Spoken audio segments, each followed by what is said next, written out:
Today I got another project. I'm gonna go up on the roof. The other day I was cleaning. Today I'm going up there and I'm gonna check all the seals. I know there's at least one seal that looks like it's got a little bit of a gap around the vent pipe.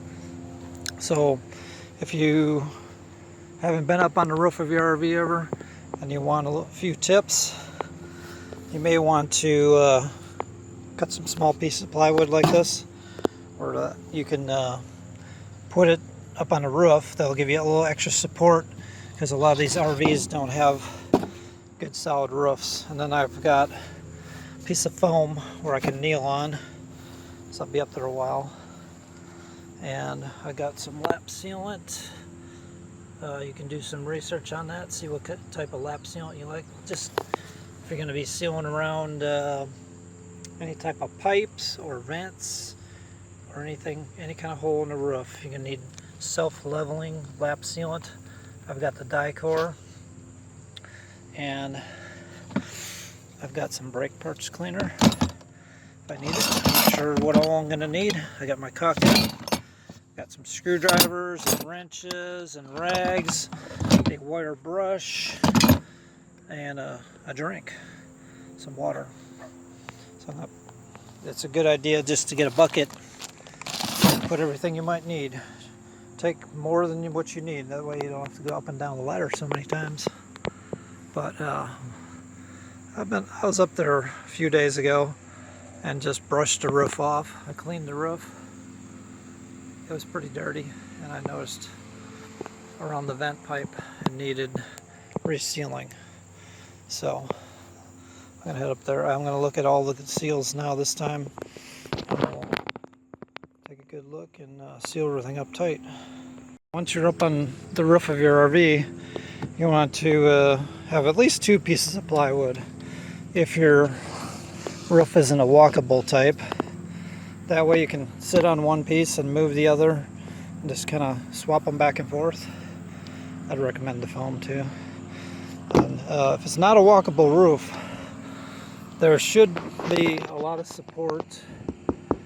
The best part is going to be near the edge. I mean, you don't want to go too close. Put your foot on this edge here, but if you stay close to the edge, there'll be some support here.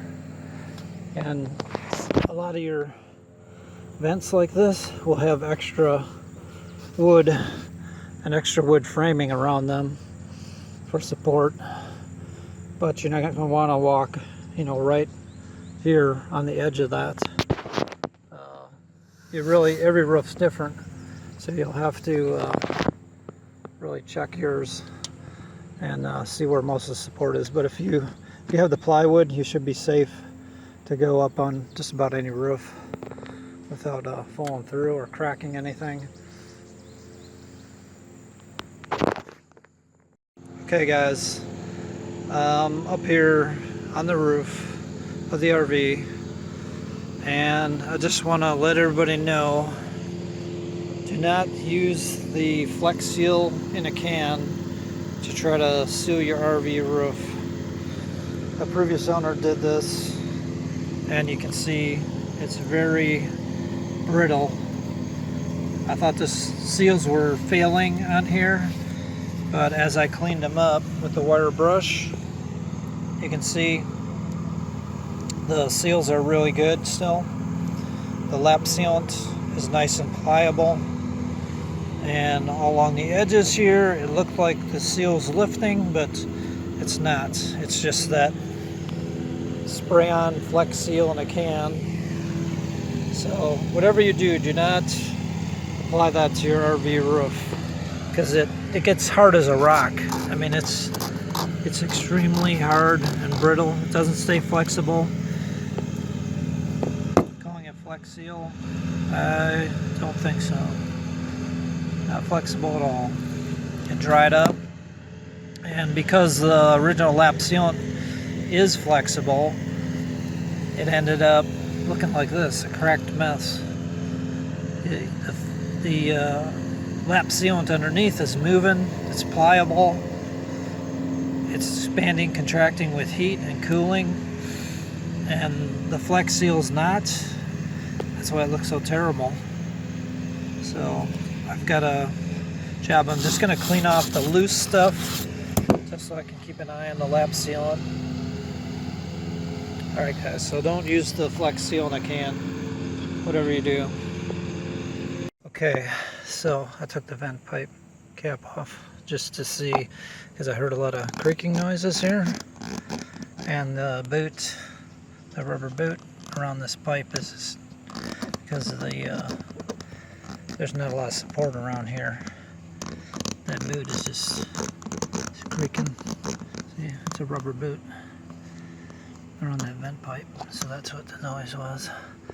Anyway, this this is one place I noticed when I was up here washing the roof, where the original caulking is loosened up.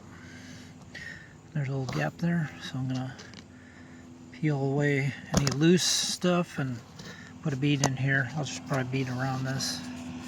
I'll probably take a wire brush to get that FlexSeal off of there that the previous owner put on. So here we go. I got the wire brush out, and that FlexSeal, you can see it scraped that off, which is lucky for me. So I can easily get that off of there. It's not really doing anything, it just turned hard as a rock. And what's underneath, the original seal, is nice and gummy and rubbery still, which is good. But when I was walking up here, I saw this starting to gap there a little bit. So to take care of that, I'll probably put a bead around the edge here and just check this seal. It seems really good. I don't think anything's getting in around the edges here. Okay, I found another area that needs a little bit of attention, where the two metal strips on the corner here come together. Looks like they originally had tar or something, some kind of black sealant like this here. It's a little flexible yet, but looks like previous owner put some silicone in there. I have to get in here and scrape that out. So it looks like it's opening up here. It's just kind of, yeah, I can feel the metal edge right there. So I'm going to brush that out, or dig most of that old stuff out of there and put some of this lap sealant on there. Yeah, it looks like the previous owner used silicone caulk in there, which that silicone, it's not going to hold because the expansion and contraction, the silicone will not, it gets rigid. It's rubbery, but it just doesn't flow out like lap sealant does and stay real soft. So it ends up peeling up, and it just doesn't hold up. So you can see that joint is pretty well wide open, and that silicone, I just flicked it off with my fingernail. It was just kind of laying on top of it, the joint. So we'll put some lap sealant in there and get that all sealed up.